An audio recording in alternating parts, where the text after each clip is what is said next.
বাংলাদেশের হল এবং সিনেমা হল এবং ডিস্ট্রিবিউশন সিস্টেম সম্পর্কে তো আমরা সবাই জানি যে ওই জায়গাটা কীরকম একটা মানে অলমোস্ট কমায় আছে আমাদের ডিস্ট্রিবিউশন সিস্টেম এবং সিনেমার জগৎটা। তো সেখানে আমরা প্রপারলি সিনেমা দেখাতে পাই না, আমরা হল পাই না, হল পেলেও শো পাই না, শো পেলেও নামিয়ে দেওয়া, নানান রকমের জন্য।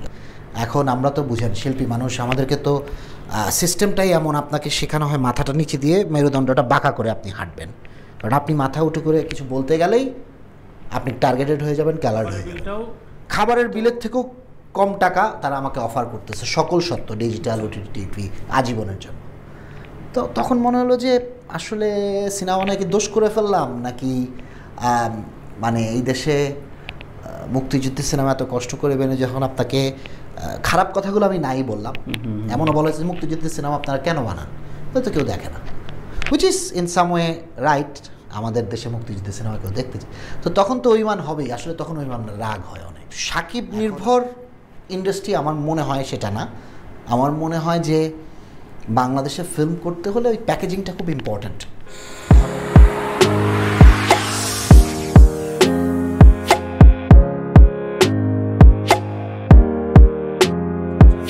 না আসলে অভিমান, দেখেন আমরা সিনেমা কেন বানাই, আমরা সিনেমাটা মানুষকে দেখানোর জন্যই বানাই। আমরা এত কষ্ট করে যখন যে কোনো নির্মাতাই হোক মানুষকে দেখানোর জন্যই বানাই। তো বাংলাদেশে আমরা যখন এরকম একটা সিনেমা বানাই, ধরেন মুক্তিযুদ্ধের সিনেমা বানাই, যে পরিমাণ এফোর্ট এটার পেছনে যায়, যে পরিমাণ কষ্ট এটার পেছনে, 2021-এ আমরা শুরু করেছি, 2023-এ সেটা রিলিজ করেছি। বাংলাদেশের হল এবং সিনেমা হল এবং ডিস্ট্রিবিউশন সিস্টেম সম্পর্কে তো আমরা সবাই জানি যে ওই জায়গাটা কীরকম একটা মানে অলমোস্ট কমায় আছে আমাদের ডিস্ট্রিবিউশন সিস্টেম এবং সিনেমার জগৎটা।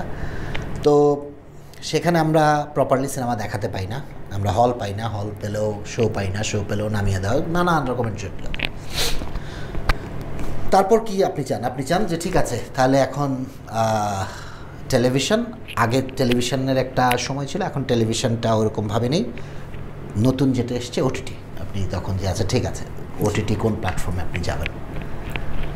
তো মার্চের 3 তারিখ আমার ছবিটা রিলিজ পায়, অলমোস্ট 7 উইকস হলে থাকে, সব হল মিলিয়ে।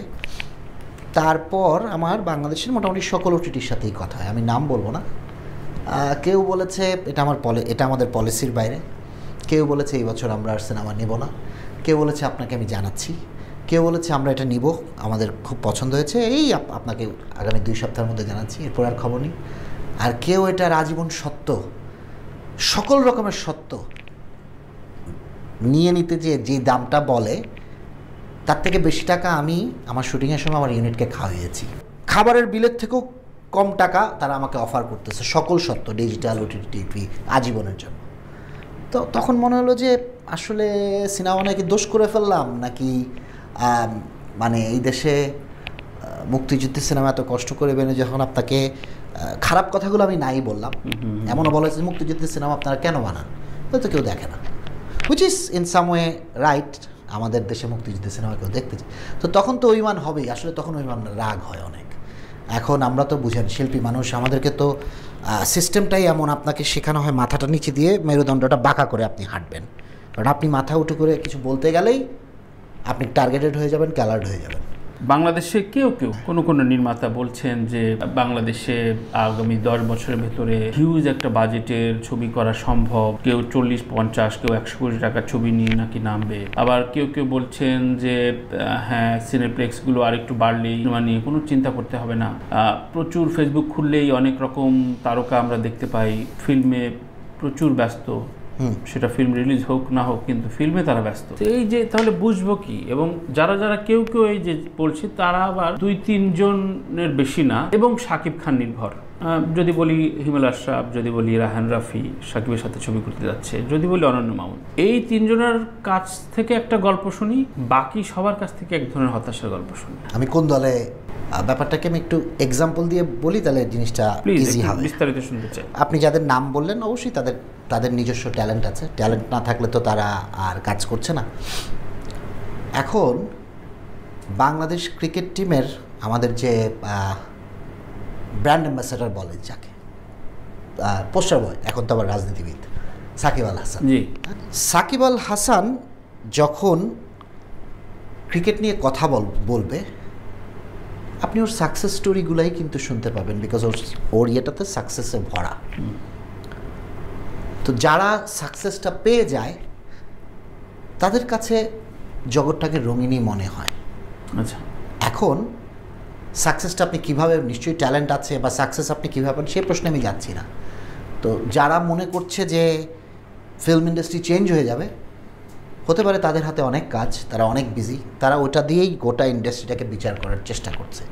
বাট আসলে ওই 3 জন ডিরেক্টর বা 2 জন ডিরেক্টর দিয়ে তো ইন্ডাস্ট্রি চেঞ্জ হয় না। আপনাকে সামগ্রিকভাবে চিন্তা করতে হবে। আপনাকে চিন্তা করতে হবে যে আপনার ইন্ডাস্ট্রির অ্যাভারেজ ডিরেক্টররা, চিত্র পরিচালকরা কয়জন ছবি বছরে বানাচ্ছে, কয়টা ছবি প্রপারলি হল পাচ্ছে, কয়টা হল আছে, ছবির অ্যাভারেজ বিজনেসটা কী। বাংলাদেশে প্রতি বছর আমি যদি গড়ে ধরি 1 থেকে 2টা ছবি ব্যবসা করে। এখন আপনি যদি তার স্টেটমেন্ট দিয়ে ইন্ডাস্ট্রি বিচার করতে চান, তাহলে আপনি রং মানুষকে জিজ্ঞেস করেছেন। আচ্ছা, আপনাকে অ্যাভারেজটা চিন্তা আপনি তো অ্যাভারেজ দিয়ে বিচার করবেন, যাচ্ছে গড় কি।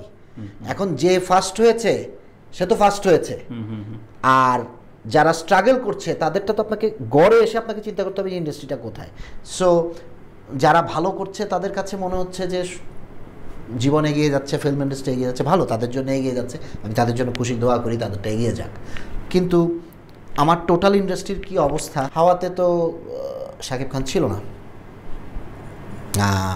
সুরঙ্গতেও শাকিব খান ছিল না, তারপর পরাণই ছিল না, পরাণও ছিল না, তারপর এই যে চয়নিকা চৌধুরীর ছবিটা কি প্রহেলিকা তো ভালো চলেছে, ছিল না।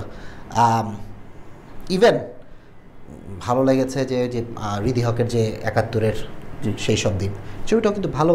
আমার মনে হয় হ্যাঁ, শাকিব খান তো একটা ফ্যাক্টর, সে এত বছরে ইন্ডাস্ট্রিতে একটা জায়গায় গিয়েছে, তার বিশাল বড় ফ্যান বেজ আছে, তো এত বছর যে ইন্ডাস্ট্রিতে সে জানে রুলস অফ গেম জানে, তো এবং খুব ভালোভাবেই জানে।